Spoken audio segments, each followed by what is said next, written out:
Hi YouTube, this is VidHead85 and I'm gonna come at you today with something about real love. Now, what sparked this video was a discussion that I was having on Tuesday, or actually it was more like someone else was discussing everything and we were more or less a captive audience, but anyway, that's neither here nor there. Real love. Love is something that I feel everybody knows the most and the least about. Love is something that everybody wants, but everybody doesn't know, I guess, how to accept it, perhaps. Like, I've seen a lot of people who stand in their own way when they want real love. They want to be the strong, they want that strong love, but they're unwilling to be vulnerable. They want a love that will last, but they're unwilling to put in the effort to make it last. So many people are so caught up in the rosiness of it that they don't understand that every rose has its thorns.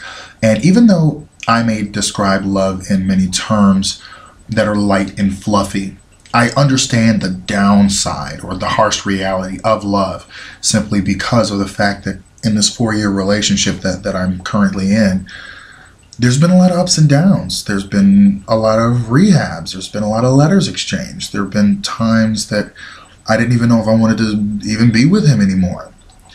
And yet, you know, when he came around or when we would just talk or when we would just share that closeness, then a lot of those objections kind of melted away, even though they were still in the back of my head. But real love, I feel, is something that is like a rose with its thorns. That even though you know that there are thorns there, you still appreciate the beauty of the rose while keeping the thorns in mind and understanding that you will be pricked by those thorns. And it's not something that you can deal with lightly. The bottom line is people want love, but they run away from it because they're scared. They're scared that they can't. Some people are scared that they're going to, quote, lose themselves, which is bullshit. Because if you know who you are already, you don't have to worry about losing yourself. The only thing you have to worry about losing yourself with is someone who is someone who wants to make you over for them in their own image. If you know who you are, and you are secure in yourself, and they are forcing you to change for the better and pushing you to change for the better, then that is a relationship worth keeping. If it is a relationship where they're trying to make you over in their image, and it is something that is not authentic to you, run. That's all I gotta say. Run. Now, I feel love is very extreme. It's extremely great and it's extremely terrible. As far as just some of the situations that you may end up dealing with, or some of the things that you may end up dealing with together. Every long-lasting couple has ups and downs, and every long-lasting couple has found ways to just stick in there and hang in there and not give up. So really, for me, love is waking up. Love is this. Going to bed, you wake up, they done took the cover, hogged the bed, you're bunched up on the end of the bed, and yet you look over and they got the Godzilla breath, maybe corn puff mesh hanging out their mouth, and you still kind of think, you know what, I wouldn't trade this for anything.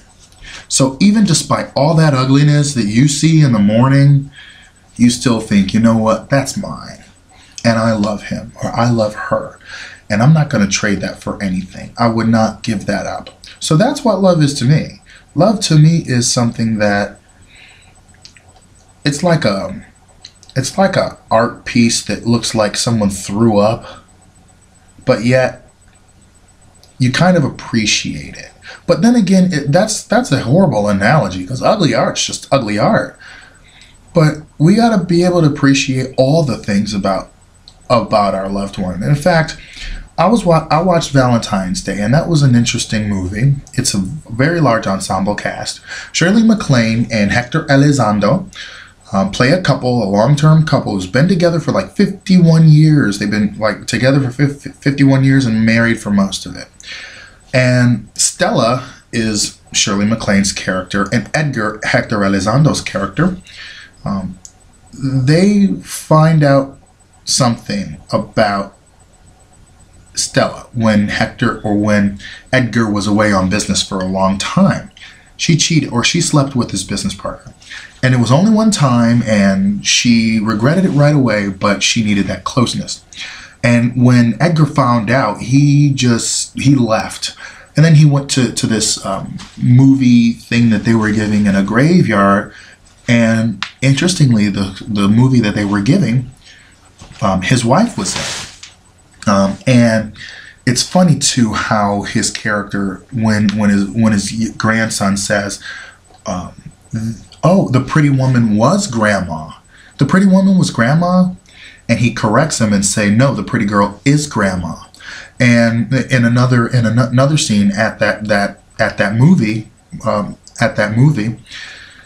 Topher Grace's character, he finds out that his girlfriend is a phone sex operator.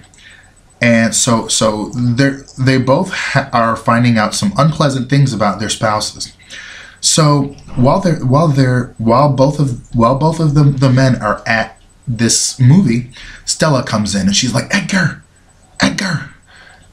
who are you? You're disturbing the movie. And who is Edgar? He's my husband. Shut your mouth. And so they finally he responds to Stella. And he's like, I'm here, Stella, where are you? And they embrace and everything, and it's timed for when the couple on a scene are embracing. And she says to him, when you love someone, you gotta love the whole person. You can't pick and choose what you love. And Topher Grace's character is listening to this, of course, because he was sitting right next to Edgar. And that really hits home for me, because I can't pick and choose what parts of Daryl I love. You know, I gotta either love him entirely, or forget it. He has to do the same with me. Now, sometimes it feels like he understands that I have to love him entirely, but it seems like, I don't know. I like to mention that, hey, you've got to love me in my entirety too. And I know he does. It's just kind of funny, like some of the things he says that almost make it seem like, to me, like, hey, this isn't a one-sided relationship. It takes two to tango. So, but I also want to bring up another thing. What's love to you? Because I'm telling you, there are some people out here. Ike loved Tina. I'm pretty sure he loved Tina. Then he beat her upside her head. That's love to him. If I gotta fight somebody in order to prove my love to them, they ain't worth having. Like, some women out here, I've heard of one who like to get beat up. Huh? Obviously, that woman does not love herself if she's gonna allow herself to be put through that kind of bullshit. So, real love to me is taking the good and the bad and understanding that, you know what, that's it. But in all this beauty and ugliness, you know, I'm going to appreciate everything. I'm going to, even though this is what he's like, even though he can be sarcastic, he can be just downright judgmental ass. And I'm talking about my boyfriend, yes. I still love him because he's still that wonderful person that I met 4 years ago. And that's what love is to me. Even though they could be so just but you still think that, you know what, I appreciate the goodness more than I hate that. So, question: what is love to you? What is real love like to you? Someone said, that love is trusting, is giving someone the ability to hurt your heart, but trusting them enough not to. And I think that sums up love perfectly, because they're so close to where they can, but you trust them. You trust them not to. And if you can't trust them not to, then it's time to let it burn. So, I will see you later. VidHead 85.